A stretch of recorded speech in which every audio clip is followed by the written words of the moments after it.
1 to 2 pounds lang ang pinapayat every week kung gusto natin magpapayat. Alam ko yung iba sa inyo, gusto ninyo crash diet, yung gustong biglang hindi kakain ng ilang araw. Hindi po maganda yung ganon.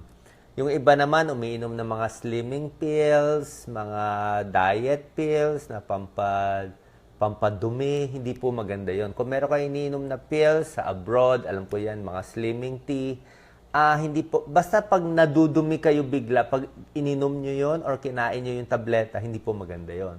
Pag itong mga pills or tablet, pag kinain mo ay biglang kakabog ang dibdib mo, hindi rin maganda yon. Kasi merong mga slimming pills na may component na nakaka-high blood, nakakabilis ng puso, pwede kayo ma-heart attack, at pag nagtae na nagtae, pwedeng bumagsak yung potassium, maraming namamatay. Meron na mga kasong namamatay at na-admit sa hospital. So, kung gusto niyo mag-diet sa tamang paraan, ha? Huwag tayo sa mga crash diet. So, yan yung first tip natin. Second, dapat iwas tayo konti sa maraming carbohydrates. Alam ko mahilig tayo kumain ng kanin, pero pag sobrang daming kanin, carbohydrates, tinapay, pansit, spaghetti, hindi rin maganda sa katawan kasi tataba ka lang, lalaki rin yung tiyan mo. Siguro kung kakain tayo ng kanin, mga siguro 1 cup lang, o kung talaga gutom na gutom, 1 cup, 1.5 cup ng rice. Kailangan kompleto, may kanin, may ulam, at huwag yung puro kanin lang. So yan na, number 1, magpapayat sa ligtas na paraan para healthy tayo. Yung sa kanin, dapat konting bawas kasi nakakalaki talaga ng tiyan. So, lalo na pa nagkakaedad, konting limit lang. Number 3, pag binawasan mo yung kanin mo, dadagdagan natin yung mga gulay at prutas na kulay red at kulay green. Ipapakita ko itong mga kulay red at kulay green sa inyo, ha? Sige, ito mga nahanda akong preparation. Yan, red and green tayo, diet. Yes, Doc Lisa? Ito, red and green natin. Sa mga red na pagkain, maraming mga healthy na red na pagkain. Mga pakwan, red yan, di ba? Mansanas, to pakwan, red. O wala tayong mansanas, pero red din ang apples. Kamatis, red ang kamatis. Ketchup mula dito, red din. Strawberry, red din. May mga orange. Ito orange, maganda rin yan. Red, orange, maganda yan talaga sa katawan. Makakalinis yan sa katawan. At kahit sinasabi ko, may nagtatanong minsan, Doc Lisa, na smoker daw yung asawa niya. Anong gagawin natin? Lakas manigarilyo. Sabi ko, kung talaga hindi matigilan, habang pinipigilan natin mag-smoke, pakainin mo na lang ng maraming gulay, maraming prutas, maraming kamote. Kahit papano, may pag-aaral nagsasabi na nababawasan yung pagka-cancerous ng smoking.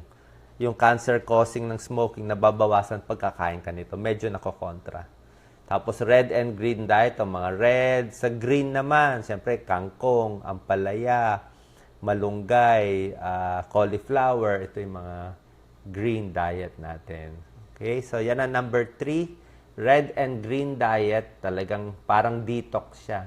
Nakakalinis ng katawan. Tsaka nakita mo, Doc Lisa, top 10 hydrating foods. Pag mainit ang panahon, ang daming tubig nitong mga prutas na yan. 96% water. So, hindi siya nakakataba. Kasi ang daming tubig konti lang asukal di ba? 96% water yan. Pinya, 95%. Ano nga to, Doc Lisa? Pipino? Pipino. Pipino, 95%. Melon, ha? Ito kailangan nyo, pampalakas ng katawan to. Suha ba to? Orange. Suha. Pears, diba? Subukan nyo po to. Siguradong very healthy ito. Yes? So, yan ang number 3 tip natin. Subukan ng red and green diet. Ito, number 4 tip, napakaganda.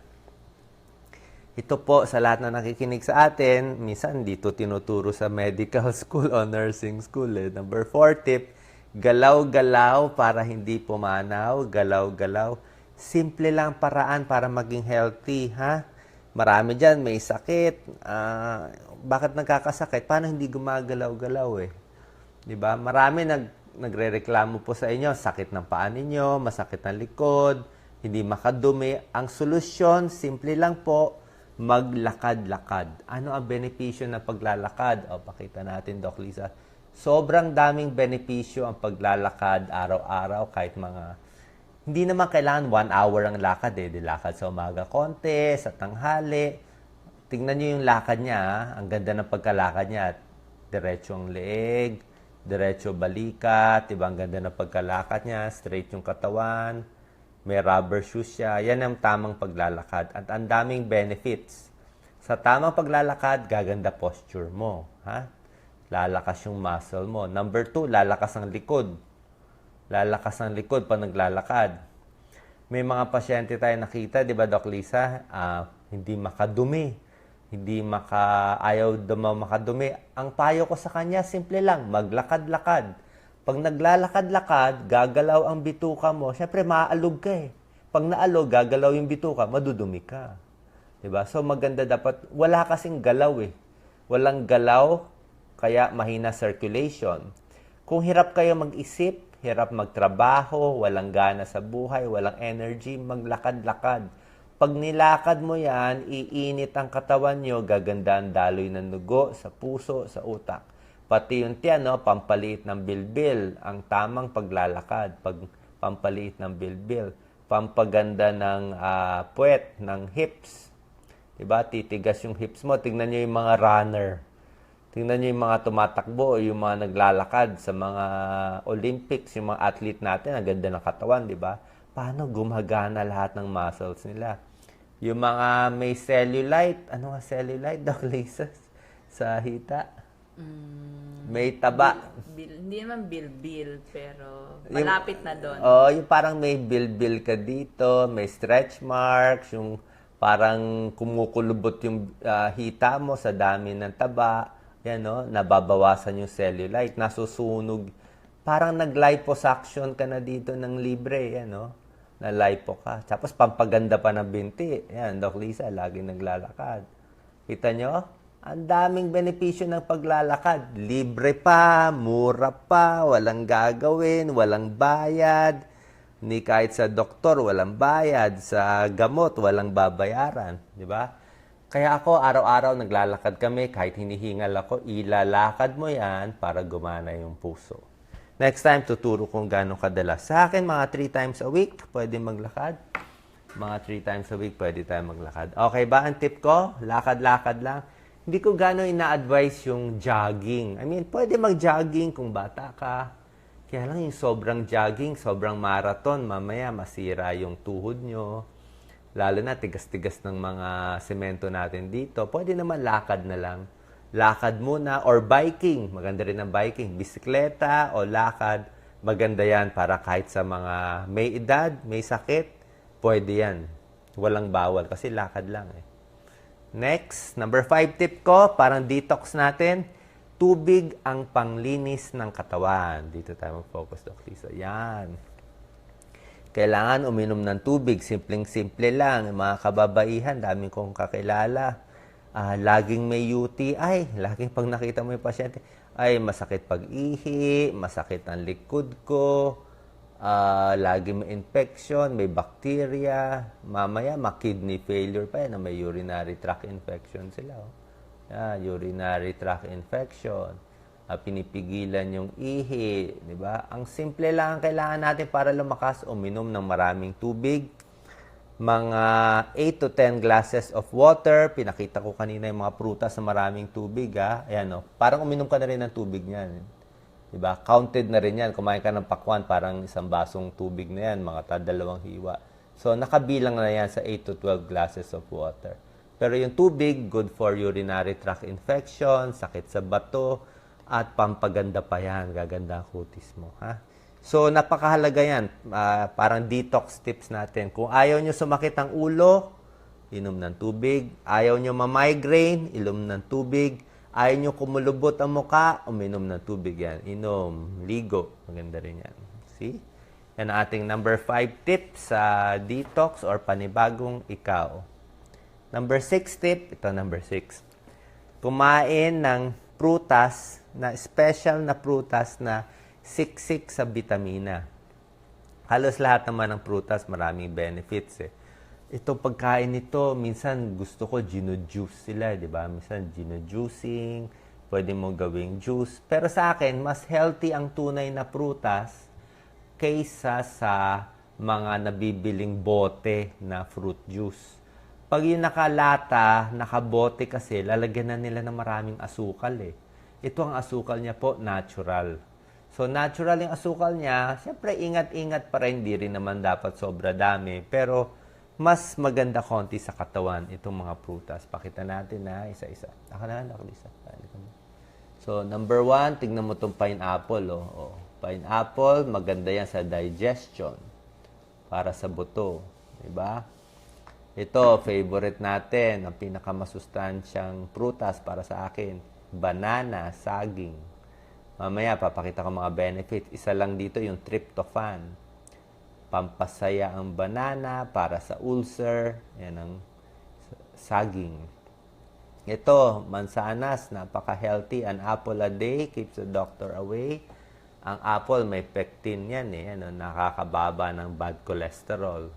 Natatanggal niyan yung mga dumi sa katawan. Kaya kung may lahi kayo ng cancer, may bukol sa suso, natakot tayo maging cancer, o baka may bukol sa katawan, kumain kayo lagi nito, apple, tsaka ito, ha?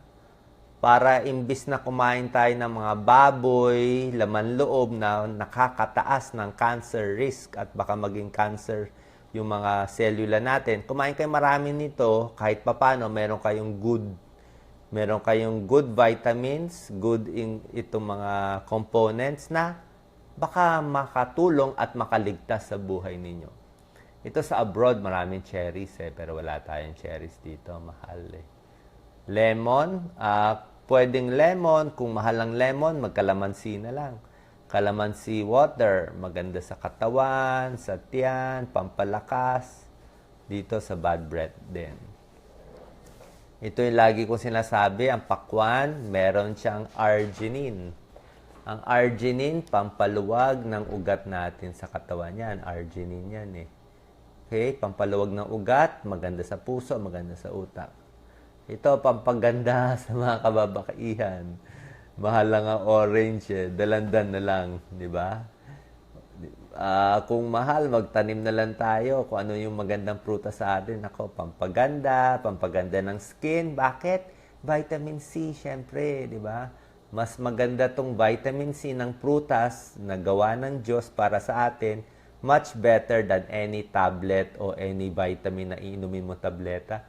Ito kasi, ang mga tablet kasi ang laman, vitamin C lang. Ito, gawa ng Diyos, hindi lang vitamin C. Vitamin C, ang dami pang ibang magagandang component yan na karamihan dyan, hindi pa natin alam eh. Hindi pa natin alam bakit ganyang kaganda itong mga vitamins and minerals para sa akin. Pampahaba talaga ng buhay. Grapes. Nako, ganda ng grapes. Para sa dugo, mabuti ang grapes.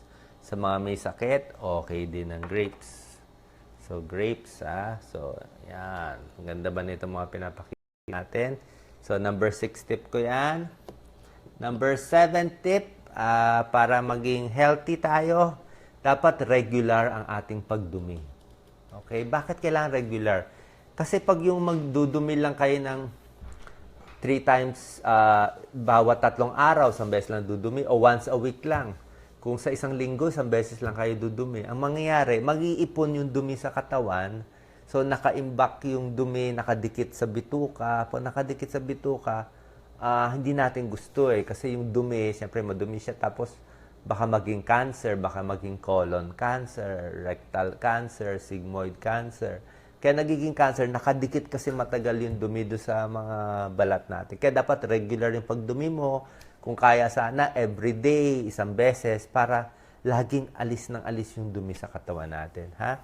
So, para maging regular ang dumi, 4-piece na prutas, pakwan, papaya, pears, prune juice, at alam mo, ano sekreto ko, maganda yung gulay.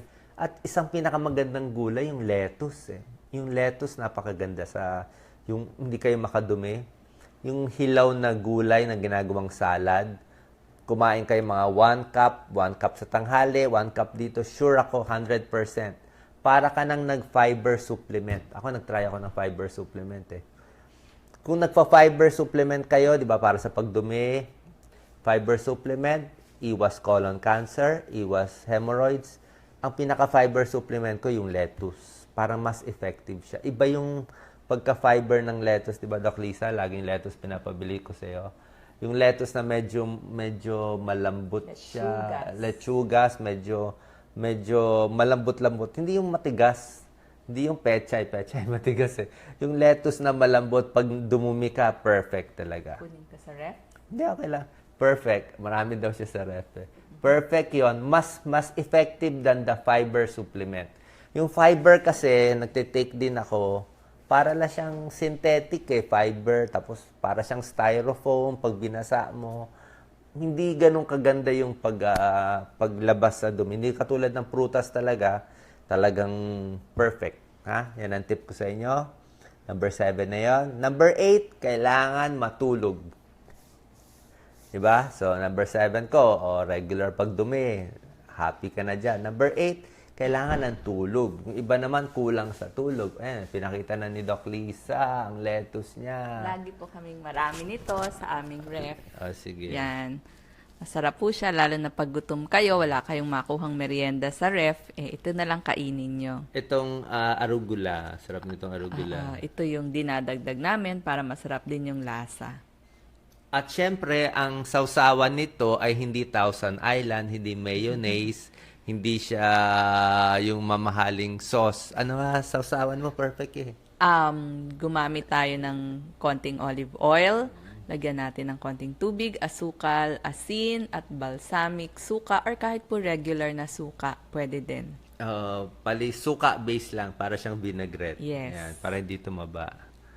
Okay, so yan. Mabilis itong assistant ko.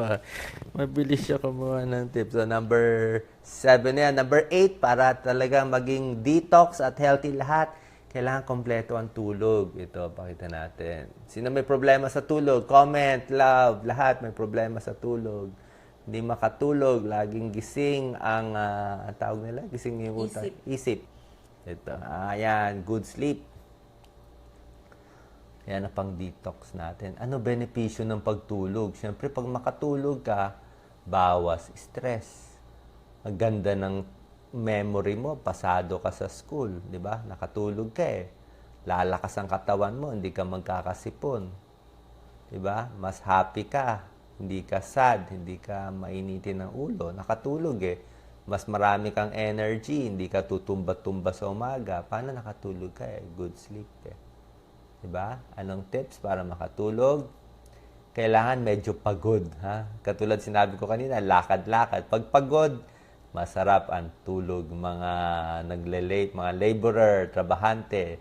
Sa Bible yan, di ba? Yung mga laborer, masarap ang trabaho. Masarap ang tulog. Avoid late night, gabi, maraming outing, maraming gimmick, sigarilyo, nicotine, sobra daming kape, konting pwede isang baso, wag naman 3 baso, hindi ka na makakatulog. Yung sigarilyo kasi, pangpagising. Pampagising. Kaya pag nanigarilyo ka sa bandang gabi, Gising. may epekto yon hanggang sa pagtulog mo. Hindi ka ngayon makatulog. Okay, regular waking and bedtime hours, dapat pare-parehong oras, gising tulog, mas maganda, tahimik at madilim. Ha? Tapos wag na gaano mag-siesta or konting siesta lang. Kasi pag nag-siesta na masyado matagal, hindi ka makakatulog sa gabi. Okay, so yan ang number 8 tip ko.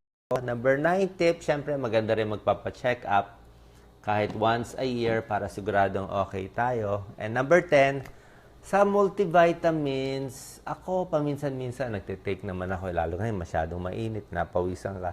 Pero hindi ko inaaraw-araw, baka every other day, every 2 days, every 3 days. Kasi kung kompleto ka naman sa ganitong kinakain na very healthy na prutas and gulay, hindi na ganun kakailangan eh. Nakukuha mo na sa natural na paraan. So, yan ang 10 tips ko, pang-detox at pampalakas sa inyong lahat. Yes, Doc Lisa, ikaw na ba? Doon tayo sa book tips mo. Sige, punta tayo kay Doc Lisa para sa meron siyang hinandang magandang hair tips. Lilipat tayo. Salamat po sa pag-like, salamat sa pag-share. Ay, kasama natin si Reggie. Yan. Okay. Meron akong bagong model. Ang ganda ng model ko dito. Maraming bata nanonood sa atin. Ang ganda ng model natin ng skeleton. Yan, ang skeleton. Okay. May nagtanong nga sa akin kung tunay ba tong skeleton. Siyempre, hindi tunay. 3 feet lang to, gawa to sa plastic. Pero magandang klaseng plastic. Yan. Explain ko mamaya to konti. Paano ginagawa skeleton. Kita tayo nagbi-video. Yes. Doc Lisa, ang ganda nito mahinanda mo. Hair tips. Okay. Yes. Magandang araw ulit sa inyo. Ito si Doc Willie and Doc Lisa, ang inyong makabayan doktor. Ang health tip naman natin ngayong araw na ito ay tungkol sa pagnipis o paglagas ng ating buhok. Ano ba muna yung normal na pagkahulog ng ating buhok? Araw-araw, 50 hanggang 100 pirasong buhok ay nahuhulog sa ating ulo. Araw-araw yon. Yun dapat yung normal, ano po. Pero, minsan may mga dahilan. Bakit mas marami yung nahuhulog dun sa hindi dapat, ano? Una, tignan nyo muna yung lahi ninyo. Kasi yung iba magtataka, bakit mas manipis yung buhok nila? Tignan nyo yung nanay nyo, yung tatay nyo. Usually sa mga kalalakihan, unang numinipis yung dito sa ibabaw o dito sa mga gilid-gilid. Kaya nga tinawag na shaggy kasi sa gilid lang yung natitira. Tapos nauunang maubos itong ibabaw. So tignan nyo yung nanay, tatay, lolo, lola, gaano ba kakapal ang buhok nila. So huwag kayong magtataka kung mapatulad kayo sa kanila. So tignan mo na ang lahi. Ngayon, meron ding mga sakit na nagkukos ng pagkalagas ng buhok. Yung iba, pag bagong panganak. Pag bagong panganak, magugulat kayo pag shampoo nyo. Naku, ang daming nahulog. Talagang isang dakot. Sa mga nanganganak o nagbuntis, nangyayari din po talaga yon. Maraming nakakaranas ng ganon. So, wag lang maalarma kasi after a year, syempre maraming stress ng pagbubuntis at panganganak. After a year, hindi na dapat ganon kadami ang mahuhulog sa inyong ulo. So, dapat tignan nyo na dapat after a year, hindi na madami ang mahuhulog sa mga kababaihan. Ngayon naman, may mga sakit din katulad ng anemia o kulang sa pula ng dugo o kaya hypothyroid. Yung kanilang thyroid ay medyo mabagal. Yun din. Tsaka yung mga nagdidieta, yung biglang pagdidieta, na-stress din kasi yung katawan doon. So, mas madaming nahuhulog na mga buhok sa kanila. Meron ding mga impeksyon katulad ng dandruff o pagkakaroon ng balakubak. So, pag may balakubak kayo, ang sabi nga ng ating mga dermatologist, gumamit kayo ng mga anti-dandruff shampoo. Marami naman pong nabibili dyan sa ating grocery. Basahin nyo, anti-dandruff shampoo, basain lang mabuti yung buhok, tapos ilagay yung anti-dandruff shampoo, ilagay dun sa anit. Hayaan nyo muna ng mga 3 minutes, 3 to 5 minutes dun sa inyong anit bago nyo banlawan mabuti. Kasi nagkukos. Siyempre, pag makati yung buhok, kamot kayo ng kamot, masasaktan yung hair follicle tsaka yung skin, maaring mahulog ng mas marami yung buhok. So, bantayan nyo rin yung pagkakaroon ng dandruff o balakubak. Ngayon, sa mga bata naman, kamot sila ng kamot. Bakit? May kuto, may lisa. So, kapag may kuto, lisa ang mga bata, gamitan natin ng suyod. Napaka-importante ng suyod para maubos yung kuto. Tapos, merong mga shampoo dyan sa ating mga drugstore. Ito, example to, pyrethrin, meron ding permethrin. So, iba-iba lang po yan. Magtingin lang po kayo, nakalagay yan sa sachet. Gamitin lang po natin once a week. Yan, isang sachet. Gamitin natin. Yun nga, babasain mabuti, i-shampoo maigi, i-stay yung ating shampoo para sa kuto ng mga 5 minutes. Tapos banlawan, maigi. Once a week gamitin. Pag may matira pa, sa susunod na week, gumamit ulit ng mga ganitong shampoo. Pyrethrin, permethrin, lahat po yan ang mga generic na pangalan. Meron sa ating mga drugstore. Yung pong nai-stress, tapos minsan nagaganon, nahihila nila yung buhok nila, pwede pong masira at mabunot ang inyong hair. Ngayon, sa mga pag kayo nagpapagupit o kaya naman nagpapa-blow dryer, sabihin nyo dahan-dahan lamang ang paggamit ng dryer at ng brush. Kailangan banayad lang, ano. Tapos, sa shampoo at conditioner, wag po tayong gagamit ng sabon. Sinasabi nga natin, shampoo at conditioner lang para sa inyong buhok. Tapos, kung medyo nahuhulog yung inyong buhok, kung babae kayo, dapat mas maikli yung buhok muna. Wag nang papahabain para hindi siya mas mahulog.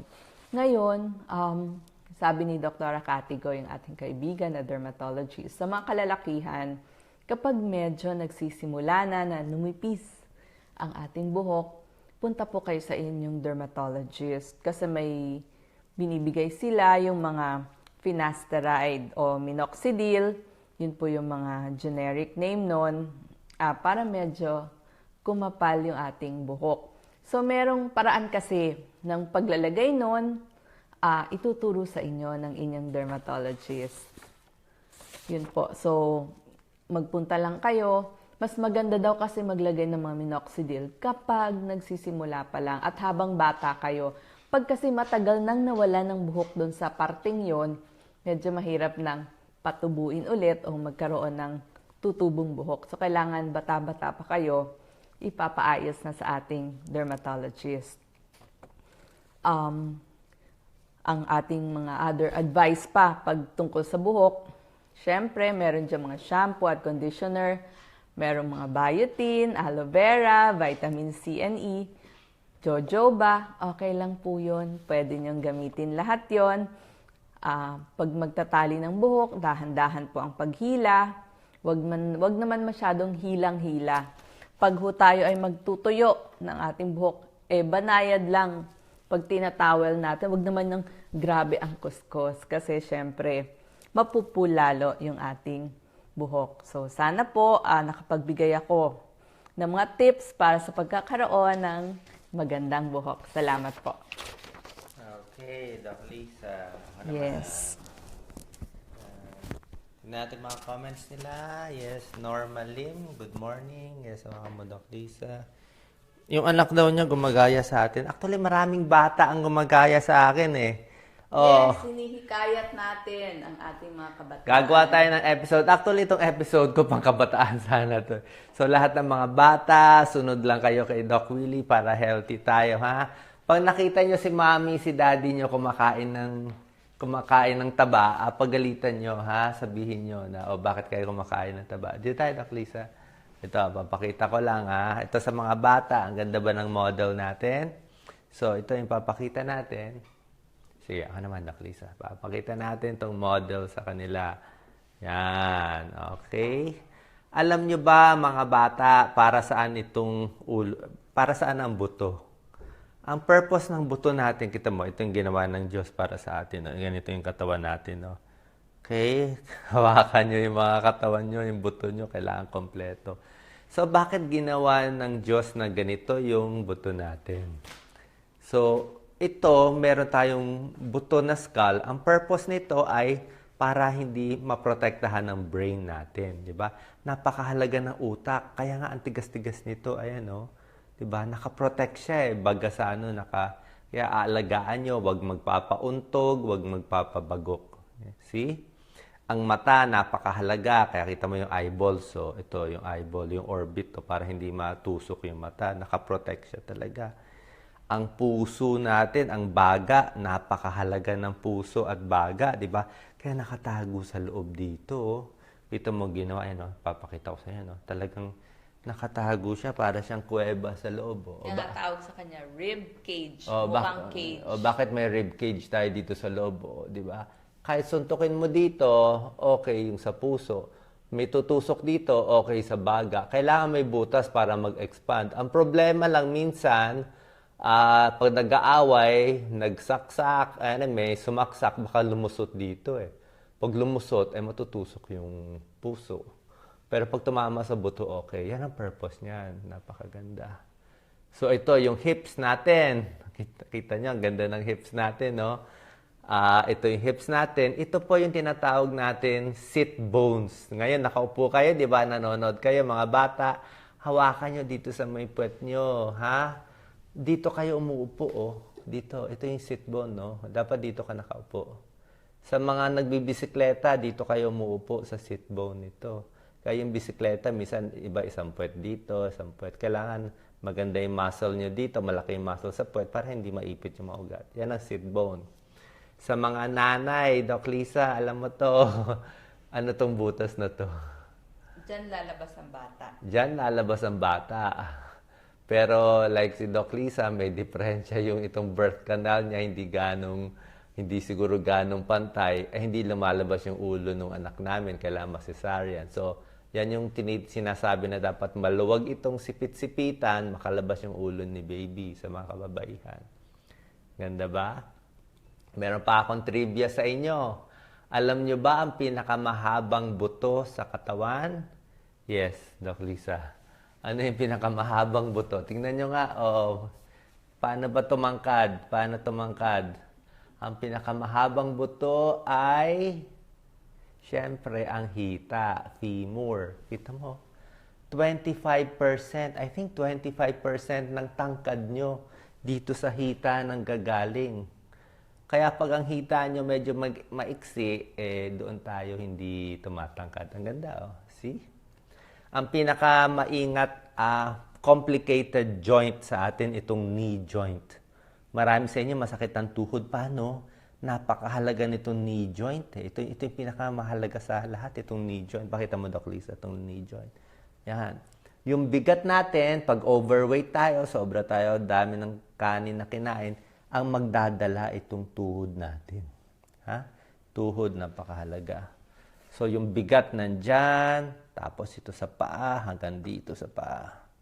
Karamihan sa inyo, sumasakit yung paa. Di ba yan? Sumasakit yung paa sa ilalim. Okay? So, napakaganda ng katawan natin. Pakita ko pa yung likod, do. Pakita ko itong likod. Nako, next time, explain natin isa-isa to. May mga sumasakit yung leeg. Ayan, no? Pag sumasakit ang leeg dito, sa spine. Ingat tayo sa spine. Yung mga tumitigas, pwede maipit yung mga ugat natin dito. Dito. Sa likod. Yan, sumasakit din. Okay? So, napakaganda ng ginawa ng Diyos. Kailangan yung mga tips na ibibigay natin. Lipat na tayo, Doc Lisa. Marami ako nahandang tips sa kanila. Sa kabila. Okay. Lipat tayo. Yan. Hawakan. Sahin natin. Yan. Reverse. Naka-reverse na siya. Ba't nakatawa ka? Ano bang comment sa mga tao? Hindi, napalaki yung ano Just ko. a konti. Maganda naman at maayos ang internet natin for a while. Anyway, kamusta ba internet ninyo? Sana maayos. So, katulad ng sinabi ko kanina, meron akong 10 tips na pang detox, di ba? Or para maging healthy tayo. Ginagamit ko lang quote-unquote yung word na detox, pero usually hindi ginagamit ng mga ibang doctors yan eh. So, para lang maging healthy.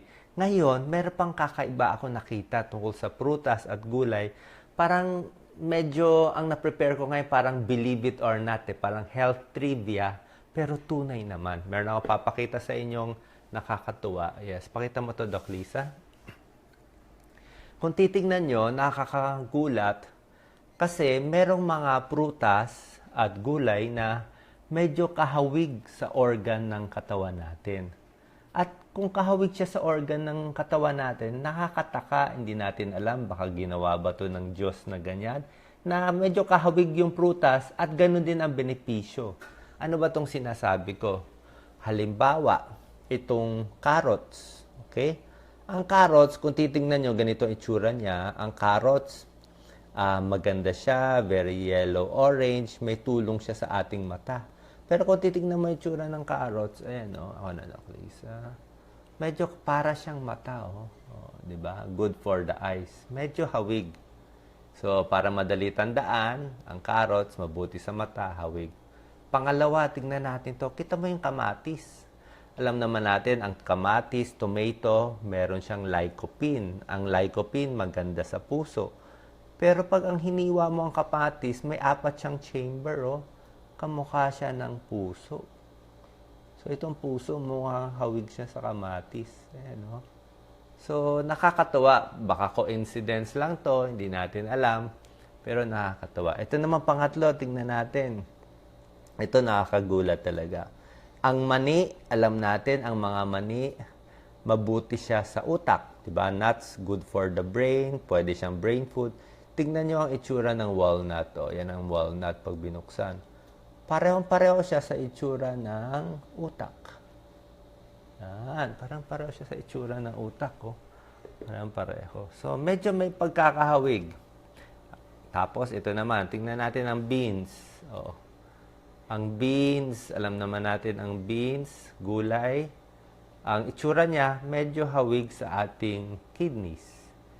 Kaya iba tinatawag nga kidney beans, di ba? Kidney beans eh. So, meron pa mga ibang ehemplo. Ang grapes tulad na sinabi ko, maganda yan para sa ating dugo, para sa may sakit, para lumakas agad.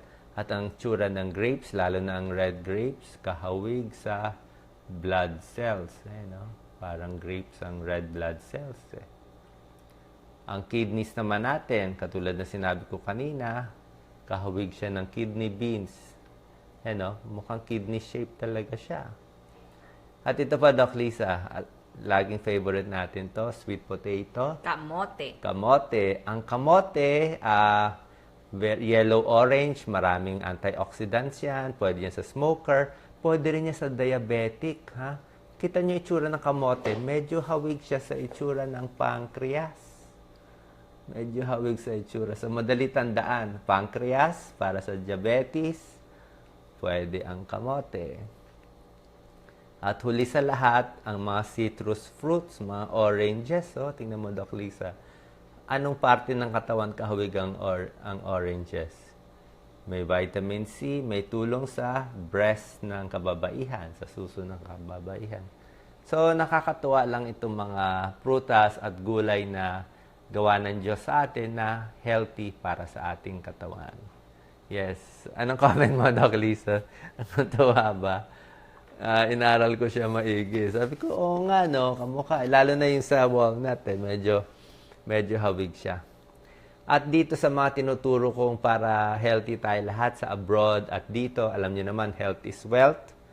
Pag hindi kayo healthy, una-una gagastos tayo ng mahal. Diba? Mapapa-ospital, hindi makatrabaho. Kaya tinuturo ko sa inyo yung mga mura at masustansyang pagkain para gumaling kayo. Kaya pag simple lang ang sakit, gagaling kayo. Ito ang isa sa pinaka-healthy na prutas sa buong mundo. Saging, lagi ko to tinuturo. Explain ko lang para sa hindi pa kumakain ng saging, nagbibigay siya ng energy. Ang saging, no? Tingnan niyo yung mga tennis player, laging kumakain ng saging, basketball player, sila Sharapova, Federer, yan. At napakahalaga ang saging para sa puso, yung mga hypokalemia. Mababa ang potassium, nangihinap, pinapawisan, nag-exercise. Kailangan po kumain kayo ng saging. Sa lahat ng may sakit sa puso, may high blood na umiinom ng gamot sa high blood, umiinom kayo ng diuretic sa high blood, kumain kayo ng 1 o 2 saging para may proteksyon. Ha? Kung pinapawisan kayo madalas, mababa potassium saging. 1 to 2 saging, lakatan, latundan, okay, saba, okay din. At may tulong din, Doc Lisa, sa PMS. Premenstrual syndrome, meron kasing vitamin B, anti-stress vitamin. Ang saging din, may konting iron din siya. May konting iron, may tulong din sa dugo. At pampasaya, ito talaga napakaganda. Ang saging, meron siyang tryptophan. Ang tryptophan, nako-convert yan sa serotonin sa katawan natin. Yan yung pang antidepressant. Imbis na bibili kayo ng mamahaling antidepressant, kung di naman kayo ganun ka-depress na kailangan nyo yung gamot, subukan nyo saging. Antidepressant siya. At sa mga nagtatain naman, maganda rin yung saging. Okay? Salamat daw. God bless. Salamat, Margie. Kitalig. Yan. So, pakita natin itong mga superfruits na ina-explain natin kanina. Yung mga benefits. At meron siya konting tips on how to stay young. Natutuwa din naman ako para sa lahat. Dapat masaya lang. Yung mga luma na, let bygones be bygones. Early to bed, ito po maganda sa mga bata ha. Maaga matulog para tumangkad. Pag maaga kayo matutulog, tataas growth hormones, tatangkad. Pag late matulog, baka hindi tumangkad. Stay lean, magpapayat. Keep working, huwag titigil, dapat masaya sa trabaho. Be your own boss. Huwag din sobra daming gamot. Actually, ang payo ko, pag kahit sa mga may edad, hanggang mga 4 na gamot lang. O 4 na, pinakamarami na sa akin, 4 o 5. Marami na yung 5 eh. Kung sobra dami gamot nyo, let's say si nanay, tatay, 10 ang gamot sa akin, baka masyado marami. Baka nag-ahalo-halo, babawasan yan. Exercise and eat. And don't worry. Okay. Meron ako mga magagandang trivia na nakita, Doc Lisa. Ha? Ito mga believe it or not health trivia. Tingnan nyo po to. Number 1, sa heart trivia. Sa mga na-heart attack, nagkakaroon po ng scar tissue or peklat siya. O, dahil dito nagkakapeklat, hindi na gumagana yung muscle ng heart attack at nagkokosto ng heart failure. Pakita nga natin to, Doc Lisa. Salamat. So, yan. Alam nyo ba yan? Na pag na-heart attack na, nagpepeklat na. At pag may peklat na, hindi na siya maaayos ito. Yan, ito yung heart natin. Pag na-heart attack siya, let's say dito, na heart attack sa harap, anterior wall, anterolateral, tumitigas tong muscle na to at hindi na gumagana, hindi na bumabomba. So, yan ang mga health trivia natin. Ito po nakakatuwa lang at tunay ba to, Doc Lisa? Ito hindi ko sure kung true, pero parang feeling ko baka totoo eh. Yung mga couples daw na in love, medyo nagiging hawig yung heart rate nila. Siguro, pag excited yung isa, mabilis yung heart rate. Na-excite yung isa. Pag malungkot yung isa, mabagal din isa. Pag nagtitigan daw, nagiging pareho ang heart rate. I-test nyo nga. Sige nga. Pwede nyo i-test sa partner ninyo kung okay or hindi. Yan, na pareho daw yung heart rate. Kung compatible. Pero pag yung heart rate mo bumibilis, tapos yung boyfriend mo ay bumabagal, ay baka hindi kayo compatible. Anyway, hindi ako sure doon, pero parang nakakatuwa lang ito. Ito naman, brain trivia. Pag pinanganak tayo, kompleto na yung neurons natin sa utak. Ito yung neurons siya, nerve cell. Pampatalino to. Pinanganak ka, kompleto ka na sa nerve cells, brain cells mo. Ang nagkakatalo lang pag tumatanda tayo, itong mga connection ng brain cells. Itong mga connection. Pag lagi kayong mag-aaral, dadami ang connection at mas tatalino kayo. Lagi kayong nagko-crossword puzzle, lagi kayong nagsosolve ng mga puzzle, lagi kayong nag-aaral, lagi kayong nagbabasa, dadami ang connection, lalong tumatalino. Yan ang nakikita nila. Okay? Kaya iingatan ang ating utak. Ano? Ang utak natin, 2% lang ng ating timbang, 3 pounds lang siya, pero ang energy na kinukuha niya ay 20% ng ating lahat ng energy. Ibig sabihin, napakahalaga ng utak natin. Kahit maliit siya, ang daming dugo at energy ginagamit ng utak. Lalo na pa nag-aaral. Yung energy nga ng utak natin enough na para magpailaw ng isang bombilya. Yan yung nakita nila sa pag-aaral. Yes. Meron akong ipapakita, Doc Lisa. Isa ring magandang tip, I'm sure hindi nyo pa to alam. Dapat din po, alam din natin yung tamang oras ng pagkain. Actually, kahit anong oras naman pwede ka kumain. Pero kung meron kayong problema sa tiyan, lagi sumasakit ang tiyan nyo, nagtatae, kumukulo, meron kayong ulcer or GERD, mas gusto ko may oras yung kain mo. Regular yung pagkain, may oras, at meron ding tamang dami at klase ng kinakain. Ano po ibig sabihin nito? Pakita natin, ha? Palagay natin sa breakfast. Siyempre, kailangan kakain kayo ng almusal araw-araw. Kasi pag hindi kayo kakain, yung iba hindi na nagbe-breakfast at tanghali na lang. diyan kayo mau-ulcer, sasakitan tiyan, hindi makaaral, hindi makatrabaho. So, kung ang gising nyo alas 6, alas 7, at least mga 7 to 8 pwede kayo kumain. Kung masyadong late na kayo kakain, gugutumin na kayo. Kung night shift naman kayo, syempre pabaligtad ang night shift, pabaligtad yung breakfast nyo. Pero ito naman sa ordinary tao na hindi naka-night shift. Okay? May konting sense or merong magandang payo rin itong poster na to. Pangalawa, sa lunch. Siyempre, sa tanghalian, mas maganda kakain kayo ng mga 12:30, 12 o'clock, tanghalian. Huwag naman masyadong late yung tanghalian. Kasi yung iba, nag-breakfast nga, tapos hindi kakain ng lunch, pwede kayo ma-ulcer niyan. Diba? Dapat, ginugutom ka na kumukulo na ang tiyan mo So, dapat, maglalagay ka na ng laman sa tiyan. Okay? At tama, ang payo dito, dapat ideal time gap. Siyempre, yung pagitan, mga 3 to 4 hours. Okay? Hindi maganda yung masyado matagal walang laman ng tiyan. Kasi dyan babagsak ang blood sugar nyo, at dyan kayo aantukin. Dapat may energy continuous. Sa gabi naman, ang payo natin, pagkakain kayo, mas gusto ko nga mas konti ang dinner nyo, hapunan, mas marami yung breakfast at lunch. Kasi pag gabi na, matutulog ka na At syempre, kung kakain sa gabi, wag naman masyadong gabi. Kasi kung kakain ka ng alas 9 ng gabi, tapos bigla kang hihiga, diyan ka pwede magkaroon ng sakit ng tiyan, baka bangungutin, hindi matunawan. Ang pinakamaganda po, may 3 oras na nakakain ka na ng hapunan bago ka matutulog. Halimbawa, kumain ka ng 7 ng gabi, pwede ka matulog ng alas 10 para hindi umakyat yung kinain mo sa iyong lalamunan. Ito, papakita ko dito. Kasi nga pag marami ka masyado kinain o nabusog ka masyado, tapos hihiga ka. Pag higa mo, aakyat ulit yung kinain mo, mag-GERD, mag-acid. Mag-acid. So, yan ang... So, meron po mga tamang oras ng pagkain. So, sana masunod natin to para masanay ang ating katawan at hindi na sumakit ang ating tiyan. Kasi ang tiyan natin, pinapakita ko lang dito na maraming acid siya. Ha?